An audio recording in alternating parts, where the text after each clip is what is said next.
Get in the game with the college-branded Venmo debit card. Wreck your team with every tap and earn up to 5% cash back with Venmo Stash, a new rewards program from Venmo. No monthly fee, no minimum balance, just school pride and spending power. Get in the game and sign up for the Venmo debit card at venmo.com/collegecard. The Venmo MasterCard is issued by the Bancorp Bank N.A. Select schools available. Venmo Stash terms and exclusions apply at venmo.me/stash terms. Max $100 cash back per month.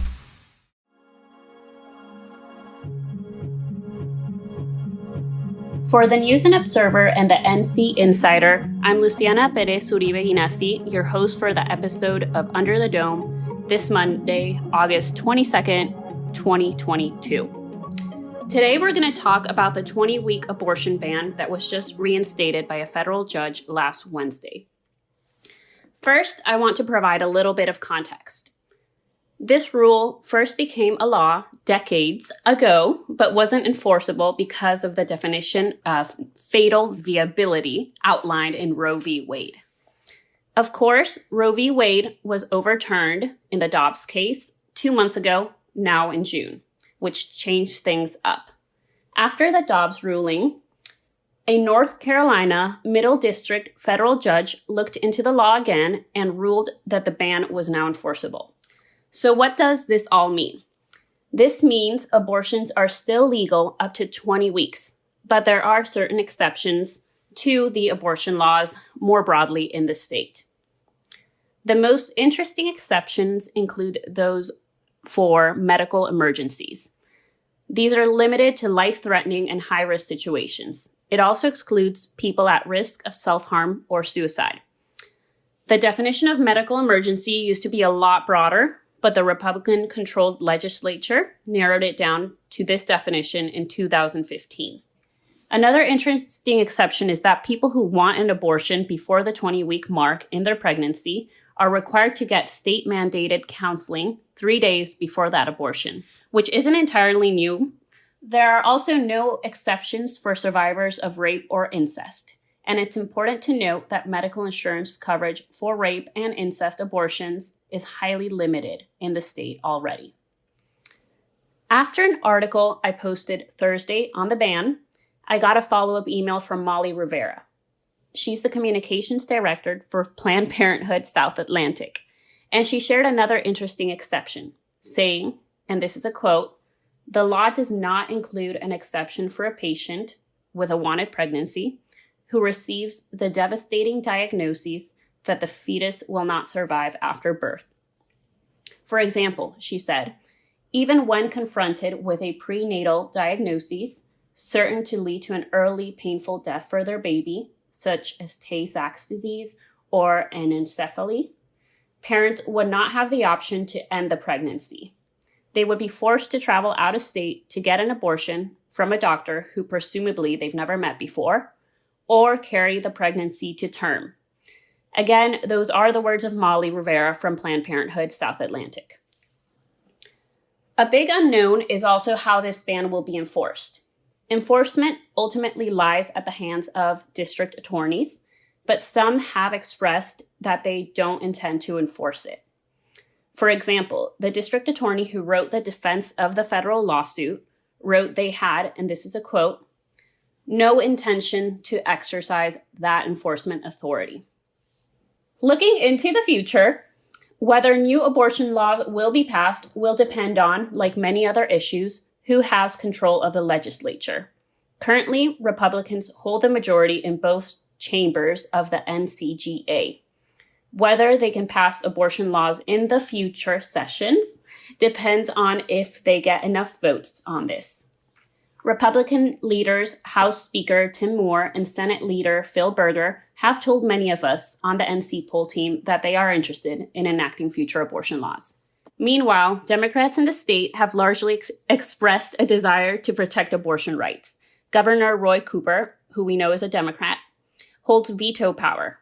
So Republicans will be vying to get a supermajority in the upcoming elections. So obviously a lot remains to be seen, but as always, we are on it. You can expect us to bring you the latest on all things abortion and politics, so stay tuned. Now, we're going to take a quick break, and when we come back, you'll hear from our DC correspondent, Danielle Battaglia, who spoke with our summer politics intern, Kyle Ingram, on his last day. He covered a lot of the NC Green Party shenanigans. So stick around and we'll be right back. You're listening to Under the Dome. I'm Danielle, here to wrap things up with Kyle Ingram. We've loved having you as an intern, and I invited you to come on to Under the Dome today because you've had a pretty full summer with, I don't know if you know this was my fault, but I gave you what I thought was going to be a pretty boring story that turned into a story that I'm kind of jealous you got to cover. And just kind of wanted to recap what your summer's been like at News and Observer and your legacy with the Green Party. Yeah, that was really unexpected. The Green Party was the first story I wrote here on my first day. They just said, hey, look, this third party might be getting on the ballot most likely.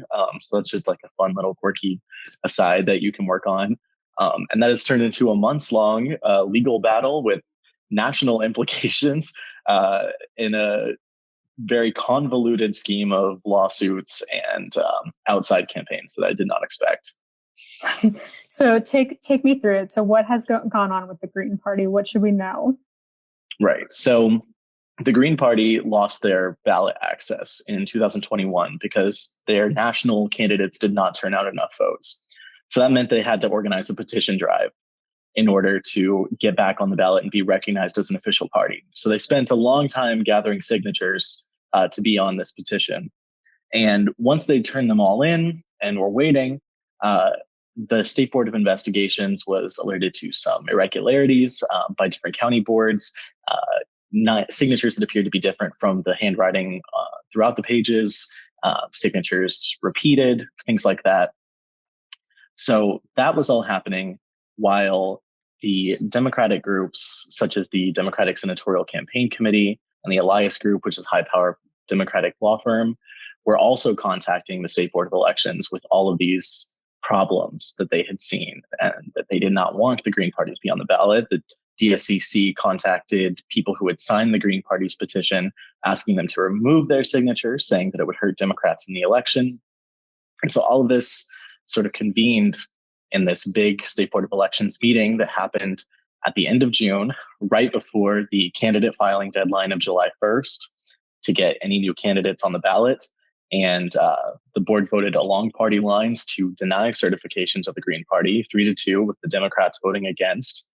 And it was pretty shocking, I think, in the moment, just because at that point we weren't aware of the breadth of the investigation.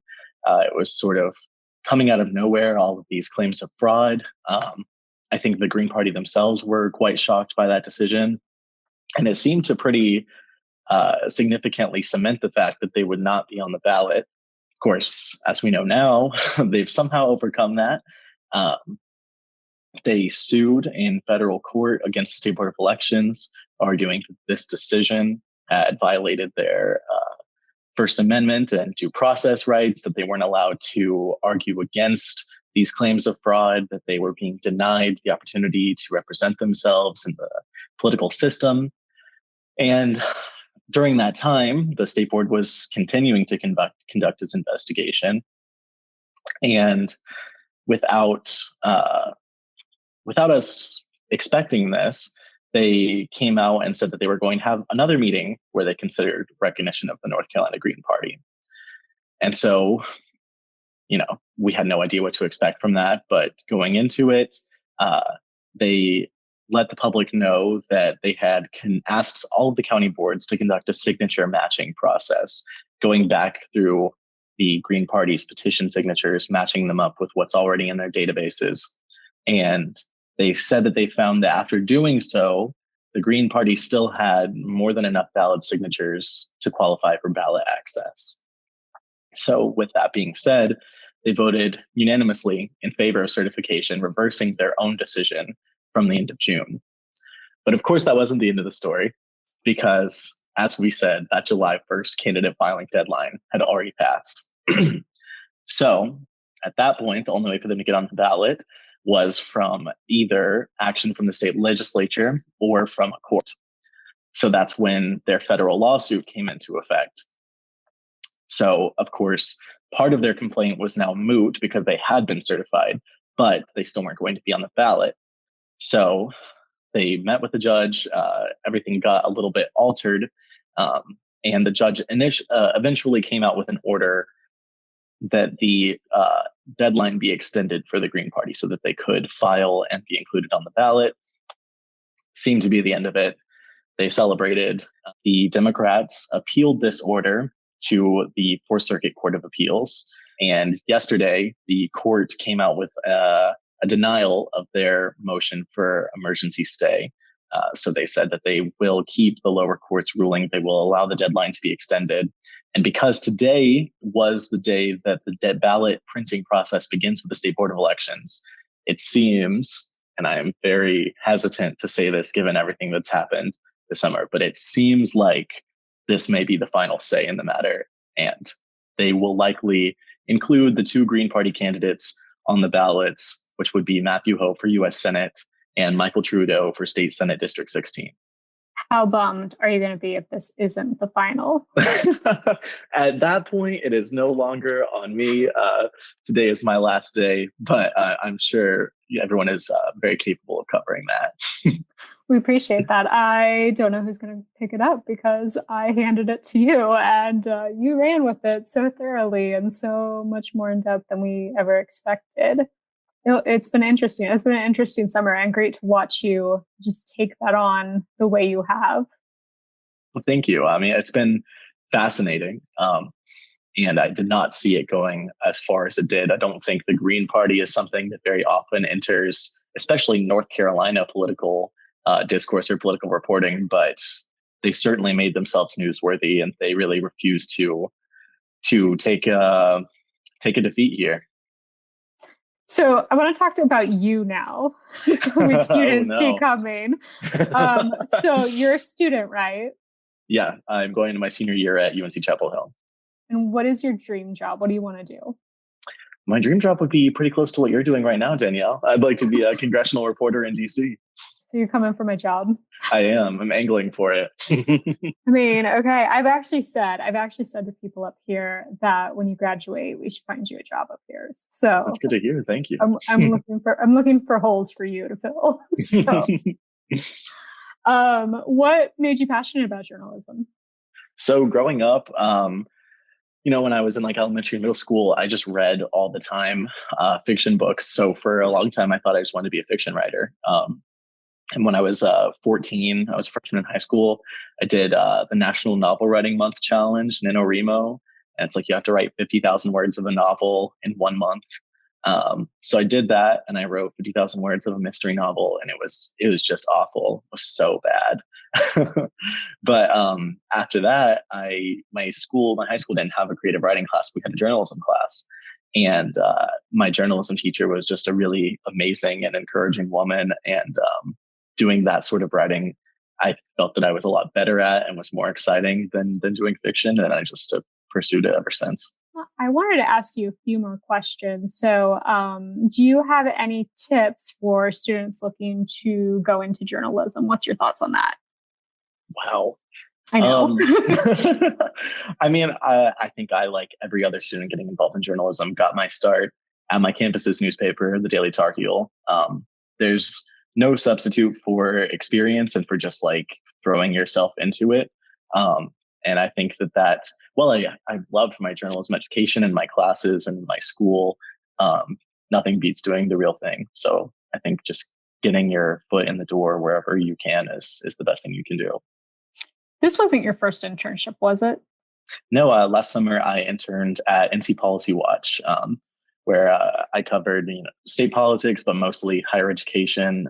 That was when the Nicole Hannah-Jones tenure scandal was happening at UNC, and that ended up being most of what we reported on that summer. So you've had like lengthy summer series going on. Yes, every summer something seems to happen that takes 2 or 3 months to resolve itself. Do you have a favorite moment from your internship this summer, or favorite NNO tradition? Because weirdly, we have some weird things that we do. I don't know if the general public knows, but I think we go to transfer once a week, it feels like. I've been loving the transfer outings. That's been great. I'm also a big fan of the FUBAR meter in the press corps room at the legislature. So the FUBAR meter, since we're family friendly, I won't tell you what that stands for, but you can look it up, probably Urban Dictionary. But basically it tells you how messed up the General Assembly is at any given moment. And I guess not me anymore because I'm up in Congress, but the state politics press corps will move the meter depending on how crazy things are getting. And we usually induct new people into the press room by letting them move it. So I actually like it too. There's a Twitter account, if you don't know, that you can follow. We usually take photos of the moment that we do that. And it's kind of a fun tradition we have there. Usually when I worked in that room, it was always behind my head. So whenever we did Slack meetings, it said FUBAR right behind me. It was great. If y'all had a FUBAR at the U.S. Congress press room, what would it be at right now out of 10? I've been listening to the Inflation Reduction Act of 2022 hearings all day today. So we're recording this on Friday. We're 4 or 5 hours in, and they're just Democrats versus Republicans fighting nonstop. So, it probably is like a normal day. So it's probably like a 4, but it feels like a 10 to have so much tension going on. But probably more like a 4. Okay. Yeah. Where are you guys set at right now? Do you know? Oh, I don't know. I think the last I saw the FUBAR, it was at around maybe a 6. I feel like that's where it tends to hang out. Mm-hmm. It has to get real crazy for it to get up. I've lobbied for it to go closer to 9 or 10 a few times, but it's been a while. So are you prepared with the headliner of the week? Do you want me to go first? Yeah, you should go first, Danielle. Okay. So I am going to pick Mar-a-Lago because I feel like Mar-a-Lago is just like a dead stop, whatever you were doing, no matter what party, whatever your political thoughts are, whatever your thoughts on Trump are. Like that was one of those moments that you're like, holy crap, what is happening in America? Just in general, it's like a big deal to raid a president's home, office, his safe. And so I'm going to pick Mar-a-Lago. That's a hard one to beat. What's headlining above Mar-a-Lago at this point? You could go inflation because I've been listening to it for 5 hours. Or you know what you could do, because it's about to happen at 3 today. So it's Friday again. At 3 today is when Trump is supposed to let the judge know if he wants the warrant released or not. Right. The warrants which he already has access to and could release. Yes. He could release it. And he's saying to release it, but he's supposed to tell the judge, and he hasn't released it. And the judge hasn't released it yet, which makes me think his lawyers have a different opinion, but who knows? Well, I'm going to go out on a bet that by the time this episode comes out, there's maybe a good chance that warrant will be available. So my headline of the week is this prospective warrant, which will let us know a little bit into why the FBI decided to search former President Donald Trump's home in Mar-a-Lago. I just want you to know that if it doesn't come out, you're leaving your readers and your internship very upset. No, we will not know. But if that's the hill you want to die on. If I had to switch it out, I think as a nod to my first appearance on this show, wherein my headliner was the lemon chicken soup at the legislative cafeteria, I have found an even better soup in Raleigh, thanks to Dawn Vaughn, which is the chicken velvet soup. Oh no, she fully endorses this. The chicken velvet soup at Carol's Kitchen. It is spectacular. I have no idea what the velvet is. There's no red in it. I don't know why it's called chicken velvet, but it's amazing. I know there's no red in it. I always figure it's a texture thing. And people may say, it's summer, Kyle. Why are you eating soup? Because it's really good. I don't know. See, I feel bad because I can't go on Dawn's train. I don't know if most of you have read my story about having postural orthostatic tachycardia, but me eating soup triggers my heart condition because it's a heat intolerance. Well, heat intolerance is part of it. And so I hate soup, but I want to love soup. Like it's glorious, but I can't enjoy it like y'all do. So So you and Dawn can go enjoy Girls Kitchen, and I will eat one of their great sandwiches. Yes, they also have great sandwiches. Well, I appreciate you joining us. It's been great to catch up with you on the Green Party and you in general, because I don't think I've just picked your brain on what you want to do. So it's been great to hear from you. For the News and Observer, I'm Danielle Battaglia. Thanks for listening. For more from our politics team, subscribe to the News and Observer at newsobserver.com/subscribe. Follow us on Twitter at Under the Dome and NC Insider, and sign up for our weekly political newsletter, also called Under the Dome, at newsobserver.com/newsletters. Thanks for listening.